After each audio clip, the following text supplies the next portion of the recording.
Hello, friends. Welcome to Literary Concepts. Today's topic is the Neoclassical Age. Before this Neoclassical Age, we have learned so far Renaissance Age.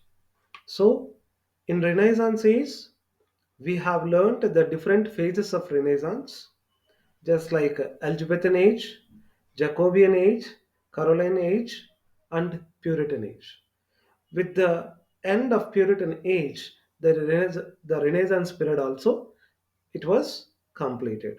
Now we are learning about the the neoclassical age, which which was started in 1660 and ended in 1798. Now let us try to understand about the neoclassical age. The neoclassical age, the time span began in 1660 and ended in 1798, is a significant period in English literature, so which started from the restoration of Charles II in 1660. So which started in from the restoration of Charles II in 1660, and it continues up to the romanticism, okay, up to the beginning of the romanticism in the late 18th century. So neo means new, so neoclassical means, so it is a revival of revival or adaptation of the classical works, particularly in literature, music, art, or architecture. So here the neoclassical means it is a revival of the classical tradition. The classical tradition in literature, music, art, or architecture during this neoclassical age it happens. So this period is called neoclassical because so it revives, okay, and emulate the follow the ideals of classical antiquity, drawing inspiration from the works of Greek and Roman writers. So this period is called as neoclassical because so it revives and follows the ideals of the classical traditions, so who draw the inspiration from the works of Greek and Roman writers. We find the Greek and Roman writers' works inspired a lot to the writers of neoclassical age. Phases of neoclassical age. We find different phases in neoclassical age. So there are three distinct phases. Okay, we have three different phases in neoclassical age. Number one is the restoration age, which started in okay, which starts in 1660 and ends in 1700. The second phase is the Augustan age, which begins in 1700 and ends in 1745. And the final phase of neoclassical age is known as the age of sensibility, which starts in 1745 and ends in 1798. These are the three distinct phases, the different phases which we find in during neoclassical period, neoclassical age. Number one is restoration age, the second one is the Augustan age, the third one is the age of sensibility. Now let us try to understand the characteristics of the neoclassical period or age. The first characteristic is rationalism and reason. So the neoclassical period emphasized more on logic, reason, and the power of human intelligence. So rationalism giving more importance to the logical thinking, reasoning, and then the power of human intelligence. So where that the writers believed the possibility of understanding the world through reason. So writers they believed in understanding this world through reasoning, through logic, through intelligence rather than, okay, we're giving more focus on the emotional aspects or imagination. So the writers during the neoclassical period, they were skeptical, they were doubtful about the emotional excess and imagination. They gave more prominence to understanding this world through logic and reason and intelligence. So, therefore, the first characteristic is rationalism and reason. The next characteristic is imitation of classical models.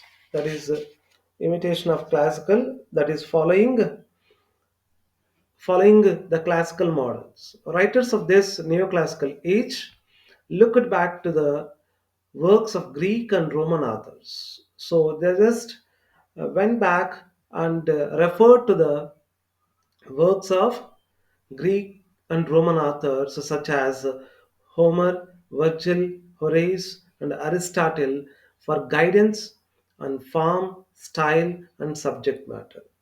So they referred, the writers of neoclassical period, they referred to the Greek and Roman authors like Homer, Virgil, Horace, and Aristotle, and they draw inspiration from them uh, as, okay, to write on different subject matters, different in different style, and writing in different forms. So neoclassical writers, they valued the symmetry, structure, and the use of established genres like satire, comedy, and tragedy. So the neoclassical writers, they valued that symmetry, understand the similarity, regularity, uniformity in structure, and the use of genres like. So they give more importance to the genres like satire, comedy, and tragedy during the neoclassical age. The next characteristic is focus on social order and morality. So the neoclassical writers, they give more focus on promoting social stability and moral behavior. So they emphasized on social solidarity and moral behavior. The same thing was conveyed in literature. Okay, the literature also conveyed good manners, ethics, and the importance of civic responsibility. So we find the good manners, ethics, and the prominence of public responsibility, that is, social responsibility. So these aspects we find in the literature of the neoclassical age. The next characteristic is use of satire. So satire has become one of the defining literary forms of the neoclassical age. Understand? It has become a deciding, determining literary forms, important literary form of the neoclassical age, and writers used humor, irony, and exaggeration to criticize society, politics, and human folly, human mistakes, often aiming to expose corruption and promote reform. Understand? So here we find the writers of neoclassical age, they used this satire literary form, okay, through application of humor, irony. They criticized the exaggeration of the societies and politics and human follies, that is human mistakes, so which they are aiming to expose, to bring out the corruption which was prevailed in the society, and they promoted the reforms. Understand, they promoted the reforms, they promoted to refine the things, they want to change the things during neoclassical period.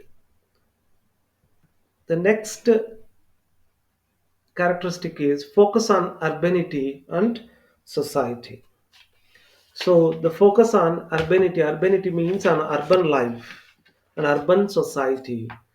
So the works of this particular neoclassical age centered on urban life, human behavior, social norms rather than emotions and individualism that characterized romanticism. We find okay, the works display they concentrated more on urban life and the human behavior and the social norms, the rules of social norms and rules which were prevailed in urban society. So they give more importance to these aspects, that is urban life, human behavior and social norms which were prevailed in urban society rather than giving emotions and rather than giving a prominence to emotions and individualism. So that characterize which we find in romanticism more. Emotions and individualism aspects we find in romanticism. But here in neoclassical age, we find urban life, human behavior, and social norms in the works of neoclassical period. The next characteristic is use of heroic couplet. The poetry of this neoclassical age frequently employed heroic couplet. Understanding heroic couplet means a pair of rhyming iambic pentameters. Heroic couplet means a pair of couplet means pair, two lines. Okay, heroic couplet means a pair of rhyming iambic pentameters characterized by that is rhymed iambic pentameters lines as a refined and structured form. So the writers, the poets believed that okay, heroic couplet was a refined and structured form. That's why they used more this heroic couplet form uh, during neoclassical age. The next characteristic is the rise of prose and journalism.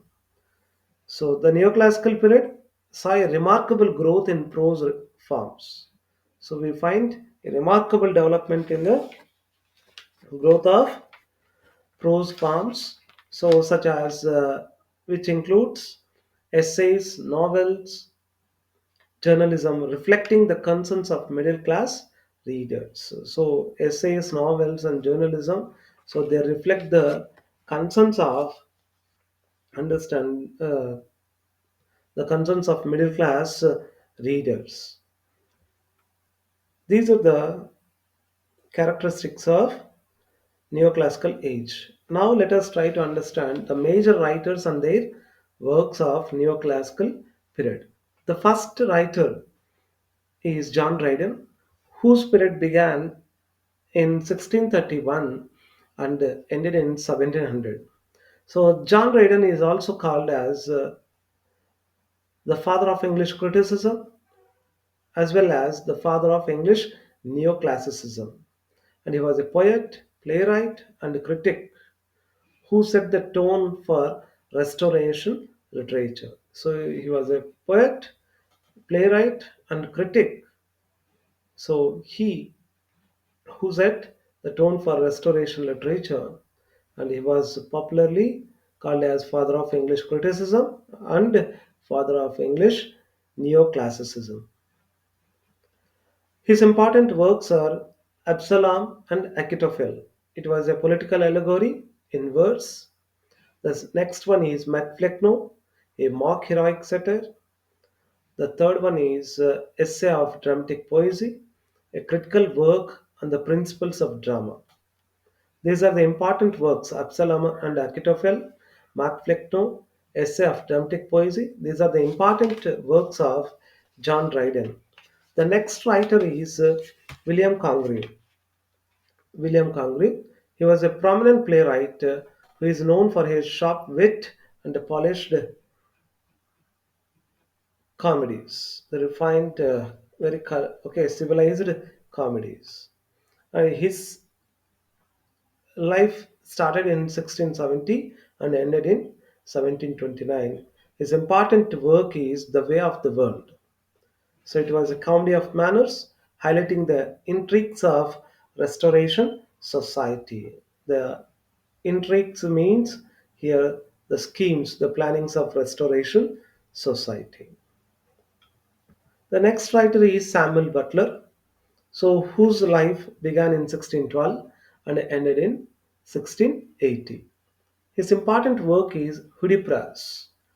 Hudibras, it was a satirical poem ridiculing Puritans and hypocrisies in society. Puritans and hypocrisies.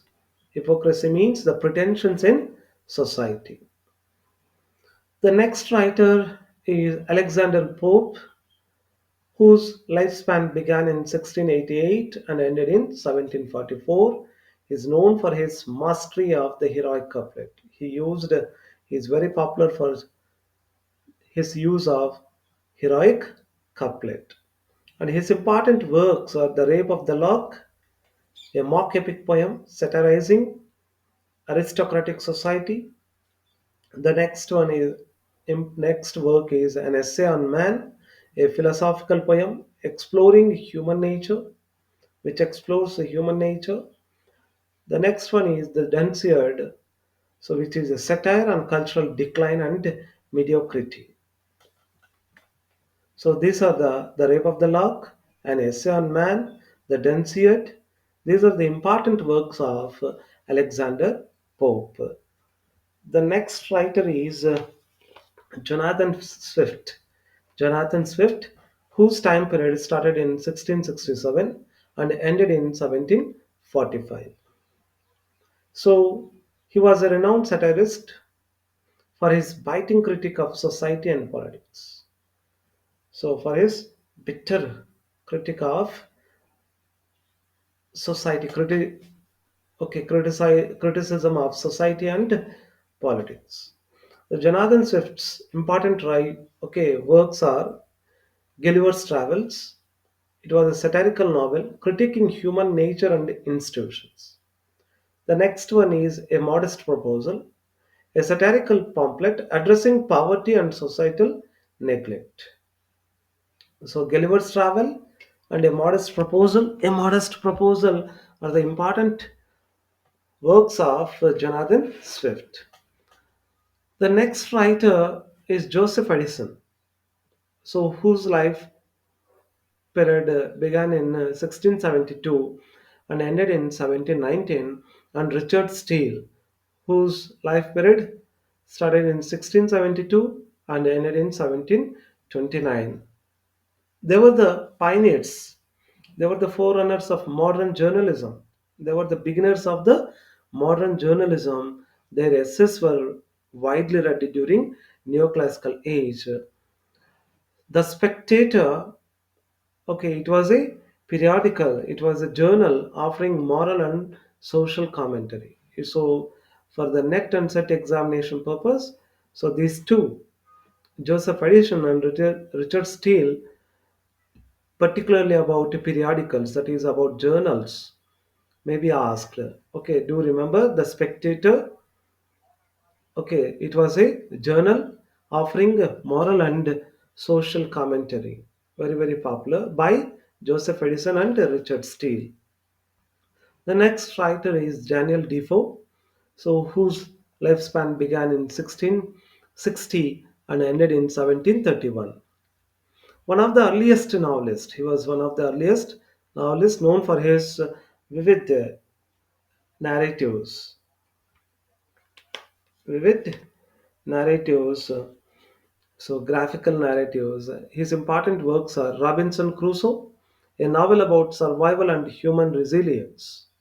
Robinson Crusoe is a novel about survival and human resilience. The next one is Moll Flanders, a realistic portrayal of women's life and hardship. Moll Flanders is a realistic portrayal of women's life and hardships. These are the important writings of Daniel Defoe. The next writer is Samuel Johnson, whose life began in 1709 and ended in 1784. He was a towering literary figure known for his prose, criticism, and lexicographical works. That is, lexicographical means writing dictionaries, compiling dictionaries. So his important work is a dictionary of the English language, a landmark work in lexicography. So that is compiling a dictionary of the English language. The next work is The Lives of the Poets, biographical and critical essays on English poets. These are the two important works of Samuel Johnson. The next writer is Henry Fielding, whose life started in 1707 and ended in 1754. He was a novelist, playwright who helped shape the modern novel.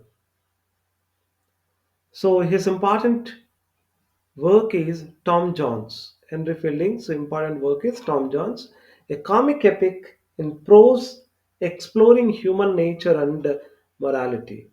So it was a comic epic which explores the human nature and morality. The next writer is Lawrence Stern, whose time span started in 1713 and 17 ended in 1768. His important work is The Life and Opinions of Tristram Shandy, Gentleman. It was an experimental and humorous novel. The Life and Opinions of Tristram Shandy, Gentleman was an experimental and humorous novel. The next writer is Thomas Gray, whose time period began in 1716 and ended in 1771. He was a poet whose works reflect a transition, that is, a transformation towards romantic sensibilities. So, Thomas Gray represents the transformation from neoclassicism to towards romantic sensibilities. His important work is Elegy Written in a Country Churchyard. It was a meditative poem on death and legacy. The next writer is Oliver Goldsmith, whose time span started in 1728 and ended in 1774. So he was known for his simplicity and humanity. Oliver Goldsmith, known for his simplicity and humanity. His important works are The Vicar of Wakefield. It was a novel about family and resilience. The next work is The Deserted Village, a poem lamenting rural depopulation. So, The Vicar of Wakefield, The Deserted Village are important works of Oliver Goldsmith. These are the important writers of the neoclassical age. I hope you understand. Thank you very much.